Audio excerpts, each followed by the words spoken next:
सर्वैर्गिरीन्द्रसदनैः मदनोऽपि दारैः दूरीकृतश्च बदरीपुरवासिभिस्तैः यस्याश्रयात् सकलदैवतदैवतेशं व्यासं सुशान्तमनिशं मनसा स्मरामि। करोतु मम कल्याणं हरिर्हयमुखाभिधः गुरुश्च मध्वनामा मे वरदोऽस्तु निरन्तरम्। हरिः श्रीं श्रीगुरुभ्यो नमः।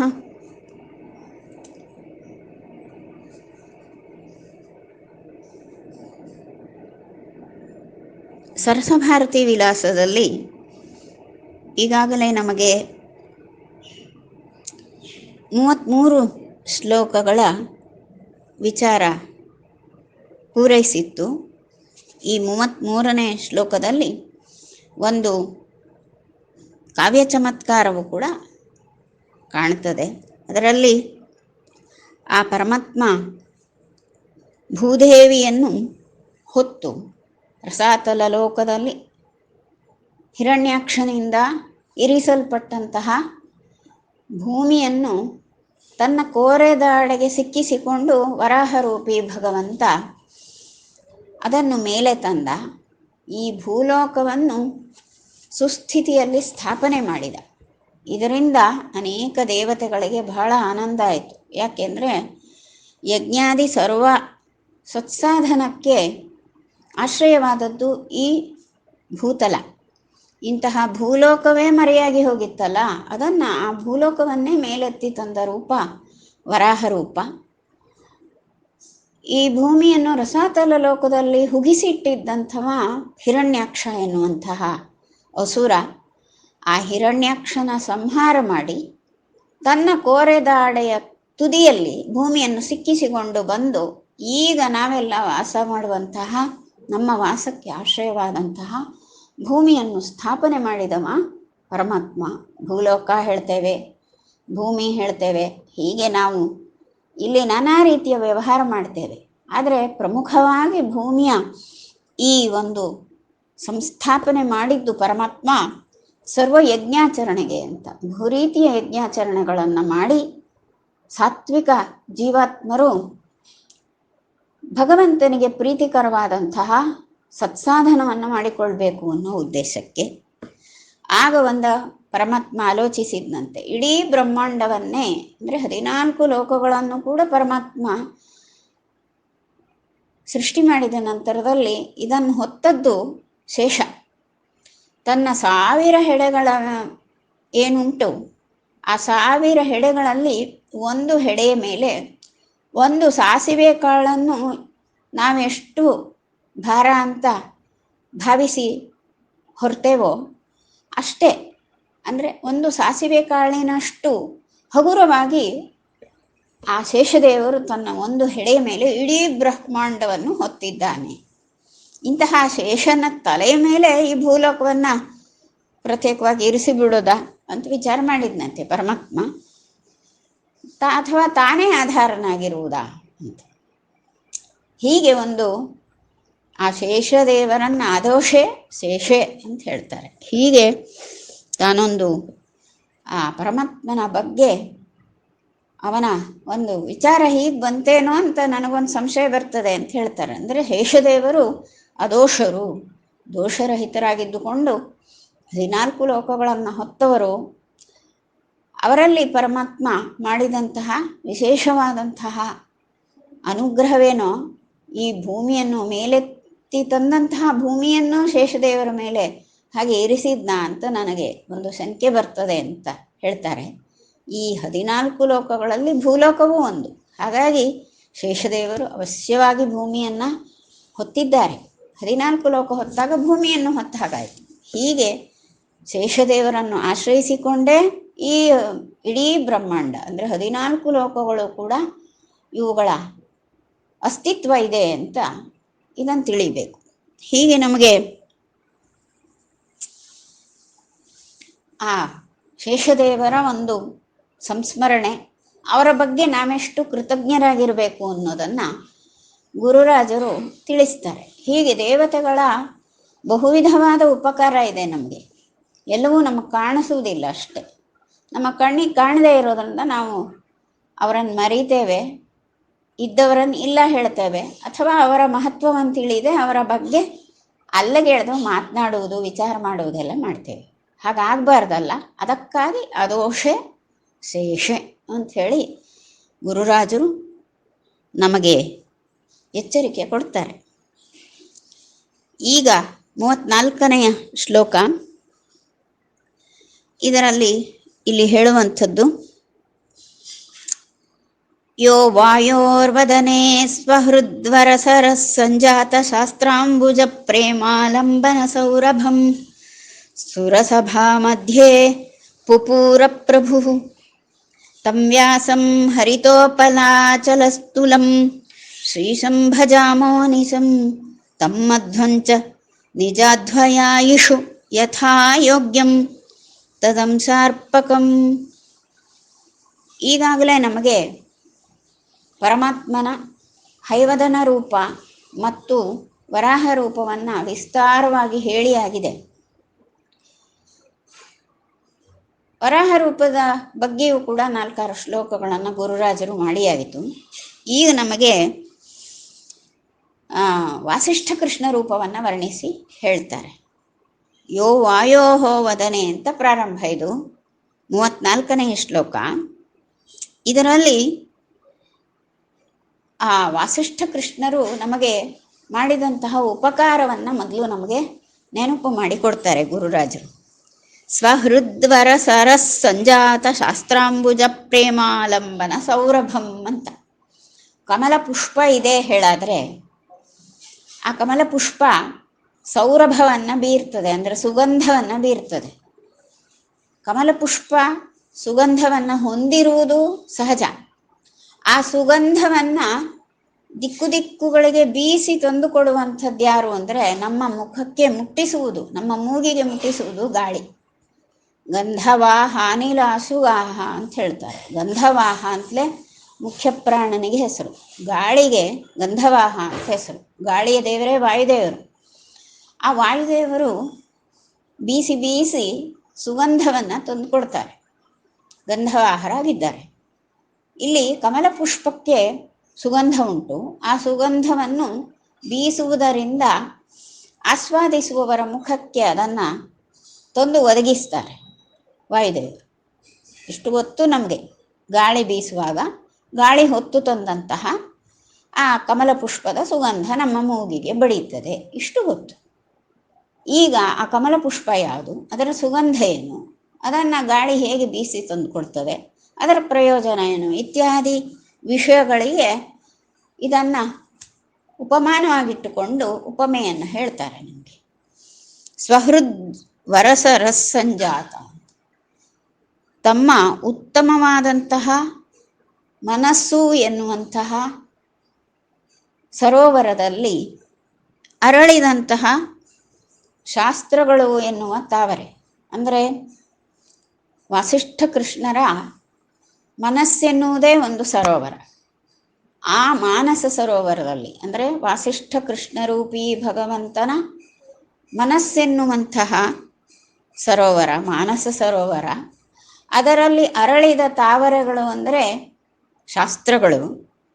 ಆ ಶಾಸ್ತ್ರವೆನ್ನುವಂತಹ ಆ ಅಂಬುಜಗಳು ಅಥವಾ ತಾವರೆ ಹೂಗಳು, ಅವುಗಳಲ್ಲಿ ಭಗವದ್ಭಕ್ತಿಯನ್ನು ಸೂಸುವಂತಹ ಸುಗಂಧ ಇದೆ. ಅಂತಹ ಸುಗಂಧವನ್ನು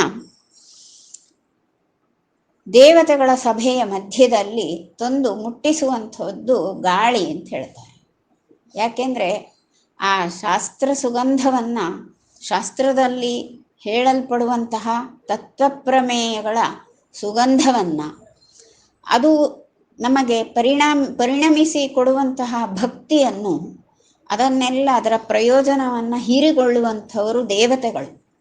ಹಾಗಾಗಿ ಅದನ್ನು ಸುರಸಭಾ ಮಧ್ಯೆ ಪುಪೂರ, ಅದನ್ನು ದೇವತೆಗಳ ಸಭೆಯ ಮಧ್ಯೆ ಆ ಕಮಲದ ಸುಗಂಧವನ್ನು ಗಾಳಿದೇವರು ಮುಟ್ಟಿಸ್ತಾರೆ.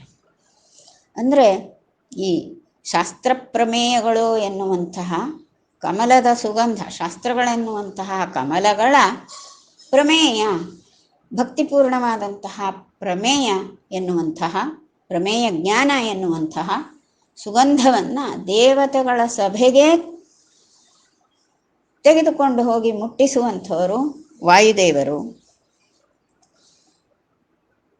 ಈ ರೀತಿ ಅಂದರೆ ಪರಮಾತ್ಮ ಜ್ಞಾನವನ್ನು ಬೋಧಿಸುವಂತಹ ಅತ್ಯುತ್ತಮವಾದಂತಹ ಗ್ರಂಥ ರಚನೆ ಮಾಡಿದ್ದಾನೆ ವಾಸಿಷ್ಠ ಕೃಷ್ಣ ರೂಪದಿಂದ.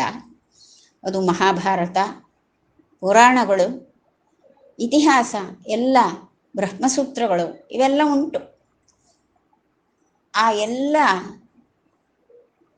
ಸಾಹಿತ್ಯ ರಾಶಿಯ ಜ್ಞಾನ ಸೌರಭ ಏನಿದೆ, ಜ್ಞಾನ ಸುಗಂಧವನ್ನು ವಾಯುದೇವರೇ ತಿಳಿಸುವಂಥವ್ರು. ಅದಕ್ಕೆ ವಾಯು ಸುಗಂಧವನ್ನು ಹೊತ್ತು ತರ್ತಾನೆ. ಹಾಗೆ ಇದೇ ವಾಯುದೇವರು ಅಂದರೆ ಮುಖ್ಯ ಪ್ರಾಣದೇವರು ಮಧ್ವರೂಪದಿಂದ ಅವತರಿಸಿ, ಮುಖ್ಯ ಪ್ರಾಣದೇವರೇ ಮಧ್ವರೂಪದಿಂದ ಅವತರಿಸಿ ವೇದವ್ಯಾಸ ದೇವರು ರಚನೆ ಮಾಡಿದಂತಹ ಶಾಸ್ತ್ರಗಳ ಆ ಸೌರಭವನ್ನು, ಶಾಸ್ತ್ರಗಳ ಸುಗಂಧವನ್ನು ನಮ್ಮೆಲ್ಲರಿಗೂ ಕೂಡ ಮುಟ್ಟಿಸ್ತಾರೆ. ದೇವತೆಗಳಿಗೆ ಮುಟ್ಟಿಸ್ತಾರೆ. ಮಧ್ವರೂಪದಿಂದ ದೇವತೆಗಳಿಗೆ ಆನಂದ ಕೊಡುವಂಥ ಪ್ರವಚನವನ್ನು ಮಾಡಿದ್ದಾರೆ, ಉಪದೇಶಗಳನ್ನು ಕೊಟ್ಟಿದ್ದಾರೆ. ಹಾಗಿರುವಾಗ ನಮ್ಮಂಥವರವರೆಗೆ ಸಹ ಆ ಆಚಾರ್ಯರ ಉಪದೇಶ ಬಂದು ಮುಟ್ಟಿದೆ. ಹೀಗೆ ಇದಕ್ಕೆಲ್ಲ ಮೂಲವಾದಂತಹ ಸಾಹಿತ್ಯಕರ್ತನಾದಂತಹ ತಂ ವ್ಯಾಸಂ, ಆ ವ್ಯಾಸರೂಪಿ ಭಗವಂತ ಅಂದರೆ ವಾಸಿಷ್ಠ ಕೃಷ್ಣ ರೂಪನಾದಂತಹ ಭಗವಂತ ಏನಿದ್ದಾನೆ ಅವನು ಹರಿತೋಪಲಾಚಲ ತುಲಂ. ಅವ ಹೇಗಿದ್ದಾನೆ ಅಂದರೆ ಪಚ್ಚಗಲ್ಲಿನ ಪರ್ವತದ ಹಾಗೆ ಮೈಕಾಂತಿ ಉಳ್ಳವನಾಗಿದ್ದಾನೆ. ಒಂದು ಪರ್ವತ, ಪಚ್ಚೆಕಲ್ಲಿನ ಒಂದು ಪರ್ವತ ಅಂದರೆ ಮೊದಲೇ ಪಚ್ಚೆಕಲ್ಲು, ಅದು ಮರಗದ ಪರ್ವತ. ಮರಕತ ಅಂದರೆ ಹೊಳಪಿರುವಂಥದ್ದೇ ಅಲ್ಲ. ಅಂತಹ ಆ ಪಚ್ಚೆಕಲ್ಲಿನ ಪರ್ವತ ಹೇಗೆ ಕಾಂತಿಯುಕ್ತವೋ ಅದರಂತೆ ಮೈಕಾಂತಿ ಉಳ್ಳಂಥವನು ಈ ನಮ್ಮ ವಾಸಿಷ್ಠ ಕೃಷ್ಣ.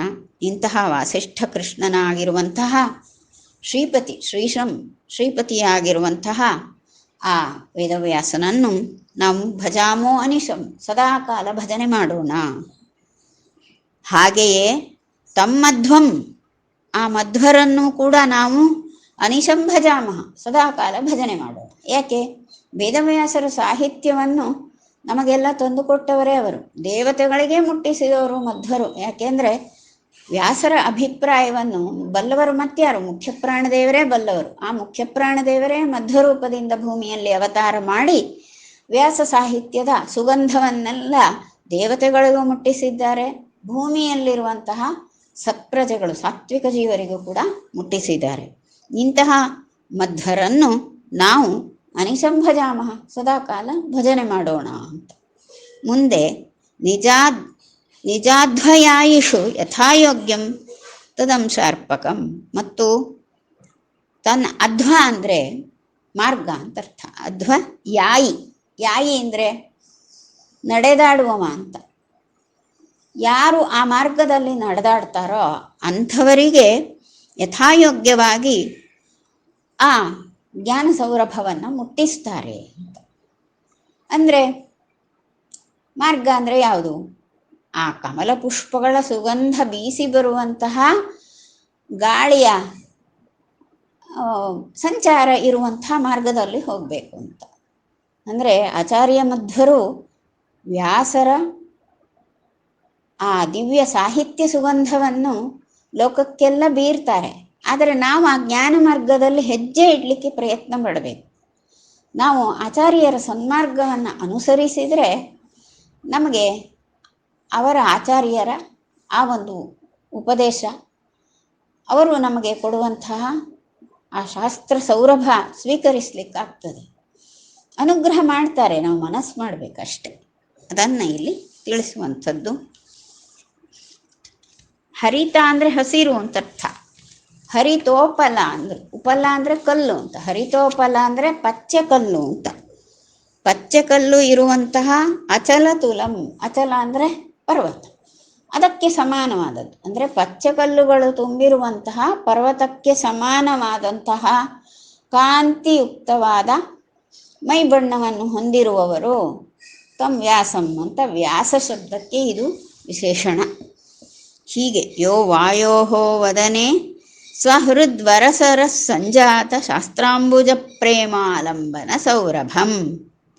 ಒಳ್ಳೆ ದೀರ್ಘವಾದ ಸಮಸ್ತ ಪದ. ಸುರಸಭಾ ಮಧ್ಯೆ, ದೇವತೆಗಳ ಸಭಾ ಮಧ್ಯದಲ್ಲಿ, ಪುಪೂರ ಅಂದರೆ ತುಂಬಿದರು ಅಂತ. ಪ್ರಭು ಪುಪೂರ, ತುಂಬಿದ್ರು. ದೇವತೆಗಳ ಸಭೆಯಲ್ಲೇ ಆ ಸುಗಂಧವನ್ನು ತುಂಬಿಬಿಟ್ರು. ವಾಯುದೇವರು ತಂದು ತುಂಬಿಬಿಟ್ರು ಅಂದರೆ ದೇವತೆಗಳಿಗೂ ಸಹ ಆ ವ್ಯಾಸ ಸಾಹಿತ್ಯದ ಸೌರಭವನ್ನು, ಸುಗಂಧವನ್ನು ದೇವತೆಗಳಿಗೂ ಕೂಡ ದೇವತೆಗಳ ಸಭೆಯಲ್ಲೂ ತುಂಬಿದರು ಅಂತ. ಅಂದರೆ ದೇವತೆಗಳಿಗೆಲ್ಲ ಆಚಾರ್ಯರ ಉಪದೇಶ ಹೋಗಿ ಜ್ಞಾನೋಪದೇಶ ಮುಟ್ಟಿದೆ. ಆ ಜ್ಞಾನ ಯಾವುದು ಅಂದರೆ ವೇದವ್ಯಾಸರೇ ರಚನೆ ಮಾಡಿಕೊಟ್ಟಂತಹ ಸಾಹಿತ್ಯ ರಾಶಿಯಿಂದ ಸೂಚಿಸಲ್ಪಡುವಂತಹ ಜ್ಞಾನ. ಆ ಜ್ಞಾನ ಸೌರಭವನ್ನು ಆಚಾರ್ಯರು ದೇವತೆಗಳಿಗೆ ಕೊಟ್ಟವರು. ಆ ವ್ಯಾಸರು ಹೇಗಿದ್ದಾರೆ ಅಂದರೆ ಪಚ್ಚಕಲ್ಲಿನ ಪರ್ವತ ಹೇಗೆ ಕಾಂತಿಯುಕ್ತವಾಗಿ ಇರಲಿಕ್ಕೆ ಸಾಧ್ಯ ಇರ್ತದೆಯೋ ಅದೇ ಪ್ರಕಾರವಾದ ಮೈಕಾಂತಿ ಉಳ್ಳವರು. ಇಂತಹ ಶ್ರೀಶನಾದಂತಹ ಆ ವ್ಯಾಸನನ್ನು ಅನಿಶಂ ಭಜಾಮಹ ಅಂತ ಹೇಳಿದರು. ಹೀಗೆ ಹಾಗೆಯೇ ತಮ್ಮ ಮಧ್ವಂಚ, ಆ ಮಧ್ವರನ್ನು ಕೂಡ ನಾವು ನಮಸ್ಕಾರ ಮಾಡ್ತೇವೆ. ಯಾಕೆಂದರೆ ನಿಜಾದ್ವಯಾಯುಷು, ತಮ್ಮ ಮಾರ್ಗದಲ್ಲಿ, ತಮ್ಮ ಜ್ಞಾನ ಮಾರ್ಗದಲ್ಲಿ ಸಂಚರಿಸುವಂತಹ ಜನರಿಗೆ, ತನ್ನ ಜ್ಞಾನ ಮಾರ್ಗದಲ್ಲಿ ಬರುವಂತಹ ಜನರಿಗೆ ಆಚಾರ್ಯರು ಯಥೇಚ್ಛವಾಗಿ ಪುಷ್ಕಲವಾಗಿ ಜ್ಞಾನವನ್ನು ಕೊಡ್ತಾರೆ. ಇಂತಹ ಮಧ್ವರನ್ನು ಅನಿಶಂ ಯಾವಾಗಲೂ ಕೂಡ ಭಜಾಮಹ, ಸೇವಿಸೋಣ, ಭಜಿಸೋಣ ಅಂತ, ಭಜಿಸ್ತೇವೆ ಅಂತ ಹೀಗೆ ಗುರುರಾಜರು ಹೇಳ್ತಾರೆ. ಮುಂದೆ 35ನೇ ಶ್ಲೋಕ. ನಮಸ್ತೆ ನರಸಿಂಹಾಯ ಸಮಸ್ತ ಬಲವೈರಿಣೆ ಪ್ರಮಾಸ್ತು ಮೇ ಭ್ರಮೋ ಮಾಸ್ತು ಶಮೋಸ್ತು ಮಮ ವೈರಿಣಾಂ. ಇಲ್ಲಿ ನರಸಿಂಹ ರೂಪವನ್ನು ಸ್ಮರಿಸ್ತಾರೆ. ನಾವೀಗಾಗಲೇ ಹಯವದನ, ವರಾಹ, ವೇದವ್ಯಾಸ ಅಂದರೆ ವಾಸಿಷ್ಠ ಕೃಷ್ಣ ಇಷ್ಟು ರೂಪಗಳನ್ನು ನೋಡಿಯಾಗಿದೆ. ಈಗ ನರಸಿಂಹ ರೂಪವನ್ನು ವರ್ಣಿಸ್ತಾರೆ. ನರಸಿಂಹ ರೂಪವನ್ನು ಸ್ಮರಿಸಿ ನಮಸ್ಕಾರವನ್ನು ಹೇಳ್ತಾರೆ. ದಶಾವತಾರ ರೂಪಗಳನ್ನು ಕೂಡ ಈಗಾಗಲೇ ಹೇಳಿದ್ದಾರೆ. ಈಗ ನರಸಿಂಹ ರೂಪವನ್ನು ಸ್ಮರಿಸಿ ನಮಸ್ಕಾರವನ್ನು ಸೂಚಿಸ್ತಾರೆ ಗುರುರಾಜರು. ನಮಸ್ತೆ ನರಸಿಂಹಾಯ ಅಂದರು. ಹೇ ನರಸಿಂಹ, ನರಸಿಂಹ ರೂಪಿ ಪರಮಾತ್ಮನಿಗೆ ನಮಸ್ಕಾರ. ಅವನು ಎಂಥಮ ಅಂದರೆ ಸಮಸ್ತ ಬಲವೈರಿಣೆ, ಆ ನರಸಿಂಹರೂಪಿ ಪರಮಾತ್ಮ ಅವ ಸಮಸ್ತ ಬಲವನ್ನು ಉಳ್ಳವ ಅಂತ. ಮತ್ತು ದುಷ್ಟರಿಗೆ ಅವ ವೈರಿಯಾಗಿಯೂ ಇರುವಂಥವನು ಅಂತ. ಅವನೆಂಥವನು? ಬಲಿಷ್ಠರಾದಂತಹ ದುಷ್ಟರಿಗೆ ಅವ ಸಿಂಹನಾಗಿರುವವನು, ಹೆದರಿಸುವಂತಹ ಸಿಂಹನಾಗಿರುವವನು ಅಂತ. ಹೀಗೂ ಒಂದು ಅಭಿಪ್ರಾಯ. ಇಂತಹ ನರಸಿಂಹ ವೈರಿಗಳನ್ನು ನಾಶ ಮಾಡ್ತಾನೆ. ಯಾರು? ಭಗವದ್ವಿರೋಧಿಗಳಾಗಿರುವಂತಹ ವೈರಿಗಳನ್ನು ಅವ ನಿಗ್ರಹ ಮಾಡ್ತಾನೆ ನರಸಿಂಹ. ಈಗ ನಮಗೆ ಏನಾಗಿದೆ, ನಮ್ಮೊಳಗಿರುವಂತಹ ವೈರಿಗಳು ಅಂದರೆ ಭ್ರಮೆಯೇ ದೊಡ್ಡ ವೈರಿ. ಬಹಳ ಮೋಹ ತುಂಬಿ ಹೋಗಿದೆ ಮನಸ್ಸಿನಲ್ಲಿ, ಬಹಳ ಮೋಹ ತುಂಬಿ ಹೋಗಿದೆ. ಈ ಮೋಹದಿಂದಾಗಿ ನಾವೇನು ಮಾಡ್ತೇವೆ, ಎಲ್ಲವನ್ನು ಕಳ್ಕೊಳ್ತೇವೆ ಅಷ್ಟೆ. ಮೋಹ ಅಂದರೆ ಮೋಹದ ಮರಿಯೇ ಅಜ್ಞಾನ. ಅಜ್ಞಾನದಿಂದ ಮೋಹ ಹುಟ್ಟುತ್ತದೆಯೋ ಅಥವಾ ಮೋಹದಿಂದಲೇ ಮತ್ತು ಅಜ್ಞಾನ ಹೆಚ್ಚುವಂಥದ್ದು. ಅವೆರಡೂ ಒಟ್ಟಿಗೆ, ಅಂದರೆ ಬೀಜದಿಂದ ವೃಕ್ಷ ಹುಟ್ಟುತ್ತದೆಯೋ, ವೃಕ್ಷದಿಂದ ಬೀಜ ಹುಟ್ಟುತ್ತದೆಯೋ ಅದು ತೀರ್ಮಾನ ಆಗುವುದಿಲ್ಲ. ಆ ಪ್ರಕಾರವಾಗಿ ಅಜ್ಞಾನದಿಂದ ಮೋಹದಿಂದ ಮತ್ತಷ್ಟು ಅಜ್ಞಾನ ಹೆಚ್ಚಾಗ್ತದೆ. ನಮಗೆ ಇರುವಂಥ ಮಹಾವೈರಿ ಅಂದರೆ ಮೋಹ. ಲೋಕದಲ್ಲಿ ಕೆಲಸಕ್ಕೆ ಬಾರದು ಅಪ್ರಯೋಜಕವಾದ ವಿಷಯದಲ್ಲೆಲ್ಲ ಮೋಹ ಇರ್ತದೆ. ಆ ಮೋಹದಿಂದ ಮತ್ತೆ ಅಜ್ಞಾನವೇ ಉಂಟಾಗುವಂಥದ್ದು.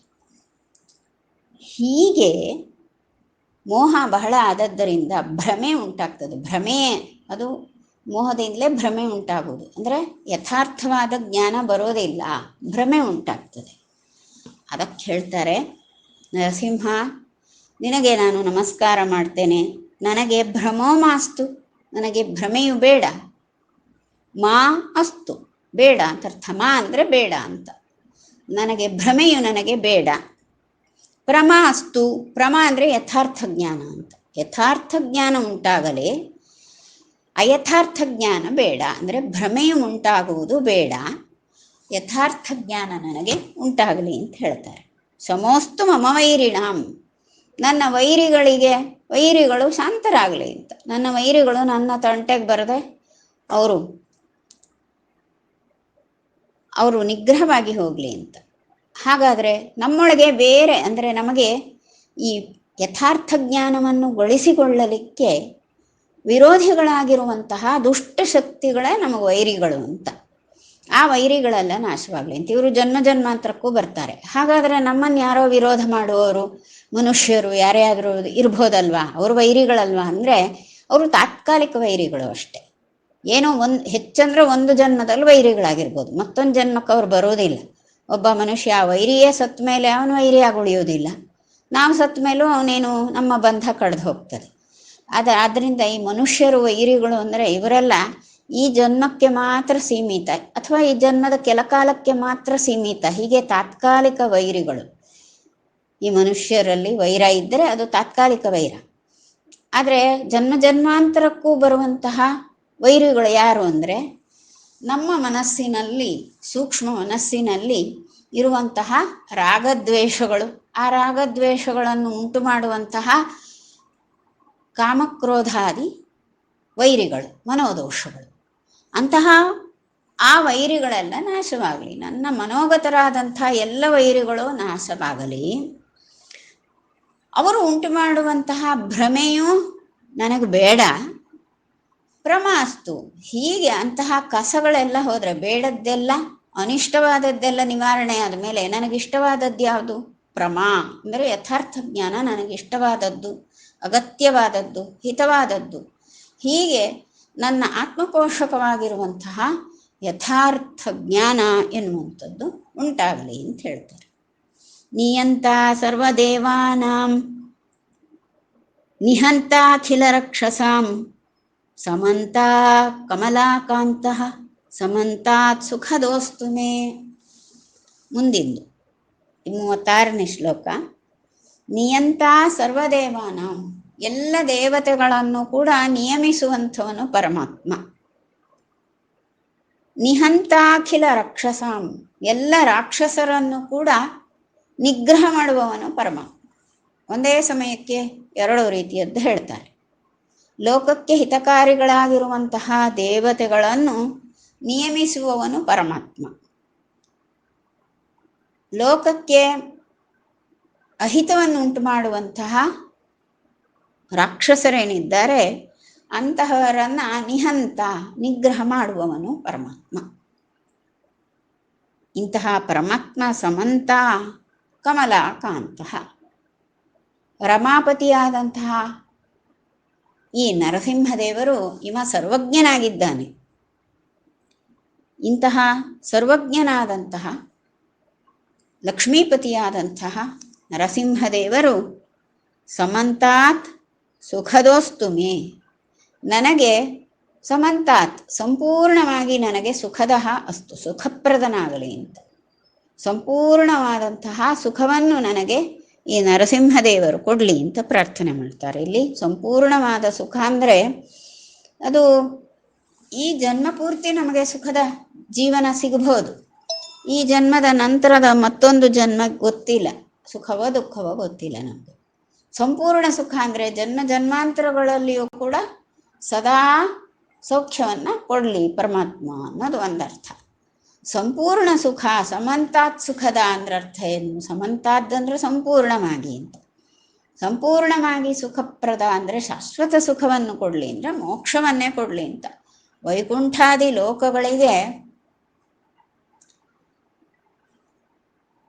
ಹೋಗಿ ಸೇರಿದಾಗ ಅಂದರೆ ವೈಕುಂಠ ಪ್ರಾಪ್ತಿಯಾದರೆ ಶಾಶ್ವತವಾದ ಸುಖ.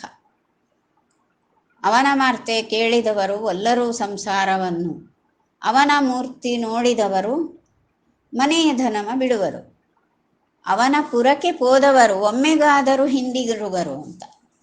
ಅವನ ಪುರಕ್ಕೆ ಅಂದರೆ ವೈಕುಂಠಾದಿ ಲೋಕಗಳಿಗೆ, ಅಂದರೆ ವೈಕುಂಠ, ಶ್ವೇತದ್ವೀಪ, ಅನಂತಾಸನ ಎನ್ನುವಂತಹ ಶಾಶ್ವತ ಸುಖಸ್ಥಾನವನ್ನು ತಲುಪಿದಂತಹ ಜೀವಾತ್ಮರು ಎಂದಿಗೂ ಕೂಡ ಈ ಹುಟ್ಟು ಸಾವುಗಳಿಂದ ಕೂಡಿರುವಂತಹ ಈ ಭೂಮಿಯಲ್ಲಿ ಮತ್ತೆ ಬಂದು ಸೇರೋದೇ ಇಲ್ಲ. ಅಲ್ಲಿ ಶಾಶ್ವತವಾದ ಸುಖಸ್ಥಾನ ವೈಕುಂಠಾದಿ ಲೋಕಗಳು. ಹೀಗಾಗಿ ಸಮಂತಾತ್ ಸುಖದಃ ಅಂದರೆ ಸಂಪೂರ್ಣವಾದ ಶಾಶ್ವತವಾದಂತಹ ಸುಖವನ್ನು ಕೊಡಲಿ, ಅಂದರೆ ಮೋಕ್ಷವನ್ನೇ ಕೊಡಲಿ ಪರಮಾತ್ಮ ಅಂತ ಈ ರೀತಿಯಾಗಿ ಇಲ್ಲಿ ಪ್ರಾರ್ಥಿಸ್ತಾರೆ. ನಿಯುಕ್ತೆ ದೇಹಿನೋ ಯೋಂತ ಸ್ವಯಂ ಭುಂಕ್ತೆ ಸುಖಾನಿ ಚ ತದಂತೆ ಮುಕ್ತಿದಃ ತಂ ತೇ ಭಜಂತೆ ಚಿಂತಿತಾರ್ಥದಂ. ಈ ಒಂದು 37ನೇ ಶ್ಲೋಕ, ಇದರಲ್ಲಿ ದೇಹಿನಃ ನಿಯುಕ್ತೆ, ದೇಹಿನಃ ಅಂದರೆ ದೇಹವುಳ್ಳವರು ಅಂತ, ದೇಹವುಳ್ಳಂಥವರು ಅಂದರೆ ಜೀವಿಗಳು. ಈ ಲೋಕದಲ್ಲಿ ಯಾವ ಜೀವಿಗಳಿದ್ದಾರೆ ಇವರಿಗೆ ಒಳಗ ನಿಂತು ನಿಯುಕ್ತೆ ನಿಯಮಿಸುವವನು, ಪ್ರೇರಣೆ ಮಾಡುವವನು ಅಂತ ಅರ್ಥ. ಸರ್ವ ಜೀವಾತ್ಮರನ್ನು ಕೂಡ ಸದಾಕಾಲ ಪ್ರೇರಿಸುವಂಥವನು ಪರಮಾತ್ಮ. ಮತ್ತು ಅಂತಹ ಸ್ವಯಂ ಭುಂಕ್ತೆ ಸುಖಾನಿ ಚ, ಈ ಸರ್ವ ಜೀವಾತ್ಮರನ್ನು ಕೂಡ ಸದಾಕಾಲ ಪ್ರೇರಿಸುವಂತಹ ಈ ಪರಮಾತ್ಮ ಈ ಜೀವಿಗಳ ಅಂತರ್ಯಾಮಿಯಾಗಿಯೇ ಇದ್ದಾನೆ. ಅಂತರ್ಯಾಮಿಯಾಗಿದ್ದುಕೊಂಡು ಸದಾಕಾಲ ಸ್ವಯಂ ಭುಂಕ್ತೆ ಸುಖಾನಿ ಚ, ಸುಖವನ್ನು ಉಣ್ತಾನೆ ಪರಮಾತ್ಮ ಅಂತ. ಸದಾಕಾಲ ಅವನ ಸ್ವರೂಪವೇ ಅದು ಆನಂದಮಯ ಅಂತ. ಪರಮಾತ್ಮನ ಸ್ವರೂಪವನ್ನು ಹೇಳಬೇಕಾದ್ರೆ ಆನಂದಮಯ ಅಂತ ಹೇಳ್ತಾರೆ. ಆನಂದಮಯನಾಗಿರುವಂಥ ಪರಮಾತ್ಮ ಆನಂದವನ್ನೇ ಸದಾಕಾಲ ಭುಂಕ್ತೆ, ಆನಂದವನ್ನೇ ಅವನು ಸವಿತಾ ಇರ್ತಾನೆ. ಸದಾಕಾಲ ಶಾಶ್ವತವಾದ ಆನಂದ ಸ್ವರೂಪ, ಆನಂದವನ್ನೇ ಉಣ್ತಾನೆ ಪರಮಾತ್ಮ. ಅವನಿಗೆ ಈ ಬಾಹ್ಯವಾದಂತಹ ಯಾವುದು ಉಣ್ಣುವುದು ಬೇಕಾಗೋದೇ ಇಲ್ಲ ಜೀವಾತ್ಮನಿಗೆ. ಇಲ್ಲಿ ದೇಹಿನಃ ಅನ್ನೋ ಶಬ್ದ ಹೇಳಿದ್ರಿಂದ ನಮಗೆ ಈ ದ್ವಾಸುಪರ್ಣ ಸಯುಜ ಸಖಾಯೋ ಅಂತ ಏನು ಶ್ರುತಿ ಉಂಟು, ಆ ದ್ವಾಸುಪರ್ಣ ಶ್ರುತಿಯನ್ನೇ ಇಲ್ಲಿ ನೆನಪಿಸ್ತಾರೆ ಗುರುರಾಜರು, ಸೂಚಿಸ್ತಾರೆ. ಒಂದು ದೇಹ, ಆ ದೇಹದಲ್ಲಿ ಇರುವಂಥವನು ಜೀವಾತ್ಮ, ಜೊತೆಗೇ ಇರುವಂಥವನು ಪರಮಾತ್ಮ. ಆ ಜೀವಾತ್ಮನನ್ನು ಪ್ರೇರಿಸ್ತಾನೆ ಯಾರು? ಪರಮಾತ್ಮನೇ ಪ್ರೇರಿಸ್ತಾನೆ. ಆ ಜೀವಾತ್ಮ ಕಂಡದ್ದು ಉಣ್ತಾನೆ. ಸರ್ವ ವಿಷಯಗಳ ಸಂಬಂಧವನ್ನು ಮಾಡಿಕೊಂಡು ಸರ್ವ ವಿಷಯಗಳ ಭೋಗದಿಂದ, ವಿಷಯ ಭೋಗಗಳಿಂದ ಕರ್ಮಭೋಗವನ್ನು ಮಾಡ್ತಾನೆ. ಆದರೆ ಪರಮಾತ್ಮ ಈ ಕರ್ಮಭೋಗವನ್ನು ಮಾಡುವುದಿಲ್ಲ. ಯಾಕೆ? ನಿತ್ಯ ಮುಕ್ತ ಪರಮಾತ್ಮ. ಕರ್ಮವನ್ನೆಲ್ಲ ಇದು ಅವನಿಗೆ ಸಂಬಂಧಿಸೋದೇ ಇಲ್ಲ. ಅವನು ಉಣ್ಣೋದೇ ಇಲ್ಲ ಅಂತ. ಹಣತಿಯಿಂದ ಹಕ್ಕಿ ಬಡವಾಗೈತೆ, ತಿನ್ನದ ಹಕ್ಕಿ ಬಲವಾಗೈತೆ ಅಂದರು. ಹಣ್ಣು ತಿನ್ನದ್ದು ಅಂದರೆ ಈ ಕರ್ಮಫಲವನ್ನು ಉಣ್ಣದೇ ಇರುವಂತಹ ಪರಮಾತ್ಮ ಅವ ಬಲಿಷ್ಠನಾಗಿದ್ದಾನೆ, ಭಿಚಾಕಶೀತಿ ಹೊಳೆತಾ ಇದ್ದಾನೆ. ಯಾಕೆ ಅಂದರೆ ಆನಂದ ಸ್ವರೂಪ ಅವ, ಸ್ವಕೀಯವಾದ ಸುಖವನ್ನು ಉಣ್ಣುವವ ಪರಮಾತ್ಮ. ಮತ್ತು ತದಂತೆ ಮುಕ್ತಿದಃ, ಮತ್ತು ಈ ದೇಹ ಉಂಟಲ್ವಾ, ಈ ದೇಹದಲ್ಲಿ ಪ್ರೇರಕನಾಗಿ ಇದ್ದ. ದೇಹದ ಅಂತ್ಯದಲ್ಲಿ ಮತ್ತೆ ದೇಹ ಹೋಯ್ತು, ಈ ದೇಹವನ್ನು ಬಿಟ್ಟ ಜೀವಾತ್ಮ. ಯಾವಾಗ ಬಿಟ್ಟ? ಮತ್ತೆ ಬಿಟ್ಟ, ಮತ್ತೊಂದು ದೇಹ ಪಡ್ಕೊಂಡ, ಮತ್ತೆ ಈ ದೇಹವನ್ನು ಪಡೆತಾನೆ. ಹೀಗೆ ದೇಹವನ್ನು, ದೇಹಪ್ರಾಪ್ತಿ ದೇಹತ್ಯಾಗ, ದೇಹಪ್ರಾಪ್ತಿ ದೇಹತ್ಯಾಗ ಎನ್ನುವಂತಹ ಹುಟ್ಟು ಸಾವುಗಳಲ್ಲಿ ಇರ್ತಾನೆ ಜೀವಾತ್ಮ. ಆದರೂ ಎಲ್ಲಕ್ಕೂ ಒಂದು ಕೊನೆ ಇದೆ. ಸುಜೀವನಾದರೆ ಅವನು ಸಾಕಷ್ಟು ಹರಿಪ್ರೀತಿಕರವಾದಂತಹ ಸತ್ಸಾಧನಗಳನ್ನೆಲ್ಲ ಪೂರೈಸಿ ಭಗವತ್ ಪ್ರೀತಿಯನ್ನು, ಅನುಗ್ರಹವನ್ನು ಸಂಪಾದನೆ ಮಾಡಿ ಮತ್ತೆ ಈ ಹುಟ್ಟು ಸಾವುಗಳನ್ನು ತಪ್ಪಿಸ್ಕೊಳ್ತಾನೆ ಜೀವಾತ್ಮ, ಮುಕ್ತನಾಗ್ತಾನೆ. ಮುಕ್ತನಾದ ಮೇಲೆ ಮುಕ್ತಿದಃ, ಆ ಮುಕ್ತಿಯನ್ನು ಆಗ್ತಾನೆ ಅಂದರೆ ಜೀವಾತ್ಮ ಸ್ವಯಂ ಆಗುವುದಿಲ್ಲ, ಪರಮಾತ್ಮನೇ ಕೊಡಬೇಕು. ಯಾಕೆಂದ್ರೆ ಅಂತಃ ಪ್ರೇರಕ ಪರಮಾತ್ಮ ಜೀವಾತ್ಮನ ಒಳಗಿದ್ದು ಪ್ರೇರಣೆ ಮಾಡಿ ಸತ್ಸಾಧನ ರೂಪವಾದಂತಹ ಪ್ರೇರಣೆಯನ್ನು ಮಾಡಿ ಸಾಧನ ಮಾಡಿಸಿ ಮತ್ತೆ ಅವನನ್ನು ಸ್ವಚ್ಛಗೊಳಿಸಿ ಈ ಕರ್ಮಬಂಧನದಿಂದ ಬಿಡುಗಡೆ ಮಾಡಿ ಮೋಕ್ಷವನ್ನು ಕೊಡ್ತಾನೆ. ಇದಿಷ್ಟು ಈ ಜೀವಾತ್ಮನಿಗೆ ಪರಮಾತ್ಮ ಮಾಡುವಂತಹ ದಿವ್ಯಾನುಗ್ರಹ. ಇಂತಹ ಈ ಪರಮಾತ್ಮನನ್ನು ತೇ ಭಜಂತೆ, ಯಾರು ಭಜಿಸ್ತಾರೆ? ಮುಕ್ತಿಯನ್ನು ಹೊಂದಿದವರು ಭಜಿಸ್ತಾರೆ. ತನಗೆ ಪರಮಾತ್ಮನೇ ಮುಕ್ತಿಪ್ರದ ಅಂತ ತಿಳಿದುಕೊಂಡಿರುವಂತಹ ಜೀವಾತ್ಮರು ಕೂಡ ಪರಮಾತ್ಮನನ್ನೇ ಸದಾಕಾಲ ಭಜಿಸ್ತಾರೆ, ಸೇವಿಸ್ತಾರೆ. ಚೇತೆ ಆಮೇಲೆ ಚಿಂತಿತಾರ್ಥದಂ, ಅಂತಹ ಭಕ್ತರಿಗೆ ಯಾರು ತನ್ನನ್ನು ಭಜನೆ ಮಾಡ್ತಾರೋ ಅಂಥವರಿಗೆಲ್ಲ ಚಿಂತಿತಾರ್ಥದಂ, ಅವರು ಬಯಸಿದಂತಹ ಇಷ್ಟಾರ್ಥಗಳನ್ನೆಲ್ಲ ಪರಮಾತ್ಮ ನೆರವೇರಿಸ್ತಾನೆ ಅಂತ ಈ ರೀತಿಯಾಗಿ ಇಲ್ಲಿ 37ನೇ ಶ್ಲೋಕದಲ್ಲಿ ಗುರುರಾಜರು ಹೇಳಿದ್ದಾರೆ. ಬ್ರಹ್ಮಾರ್ಪಣಮಸ್ತು.